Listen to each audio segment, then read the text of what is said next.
Morning students, how are you? Oke, kita akan masuk materi novel sejarah. Sebelum Miss menjelaskan apa pengertian novel sejarah, siapa di antara kalian sudah paham novel sejarah? Oke, Miss tunggu jawaban kamu. Oke, novel sejarah. Novel sejarah adalah novel yang di dalamnya membahas dan menceritakan mengenai kejadian yang terjadi pada masa lampau. Jadi ketika Miss nanti menyuruh kamu membuat atau membaca novel sejarah, kamu bisa menceritakan mengenai novel Bumi Manusia atau berbagai novel lainnya. Oke, nak, paham? Oke, kita akan masuk struktur novel sejarah. Yang pertama, orientasi. Sudah paham, nak, pengertian orientasi? Orientasi adalah bagian awal cerita di dalam novel sejarah.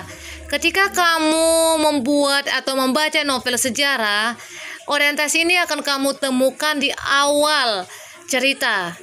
Jadi harus kamu baca dari awal supaya kamu dapat orientasi di dalam novel sejarah bagian awalnya. Oke, paham? You understand? Oke, kita akan masuk yang kedua, urutan peristiwa. Jadi maknanya ini sebuah rekaman tentang kejadian yang terdapat di dalam novel sejarah. Jadi ketika nanti kamu membaca novel Bumi Indonesia atau mengenai novel sejarah berbagai macam lainnya, kamu harus mengurutkan peristiwa apa saja yang sudah terjadi. Kamu baca secara detail, kamu akan bisa menulis peristiwa-peristiwa yang sudah terjadi pada novel yang sudah kamu baca. Jadi kamu harus memahami secara jelas atau menguasai bahan yang akan kamu kerjakan mengenai novel sejarah yang sudah kamu tetapkan. Oke, kita akan masuk reorientasi.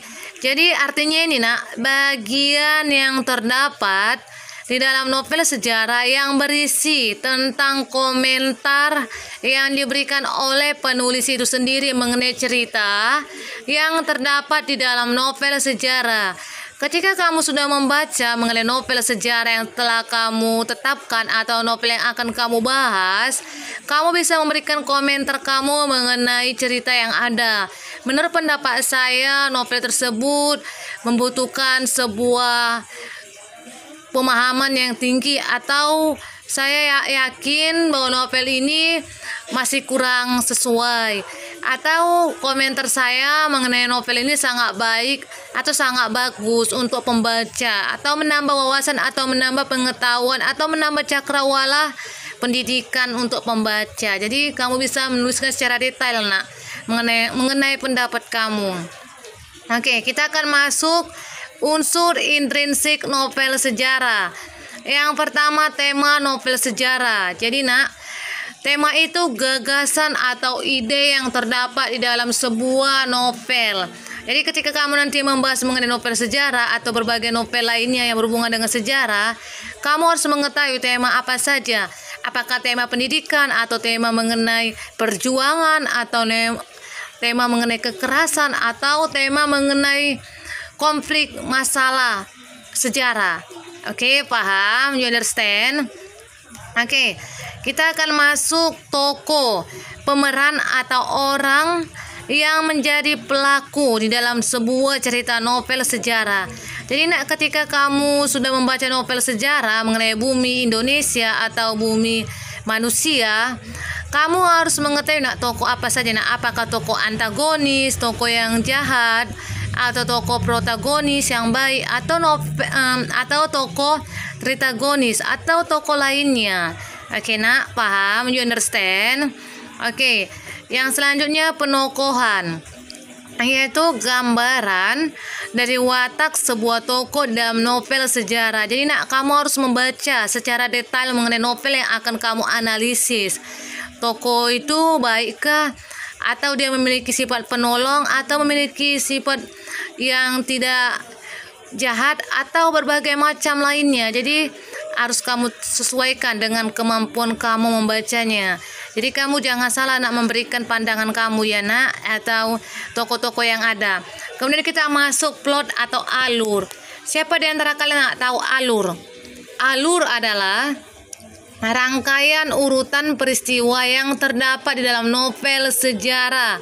Bisa alur maju dari kehidupan awal sampai akhir, atau alur mundur, berbagai macam lainnya. Oke, kita akan masuk latar belakang atau setting.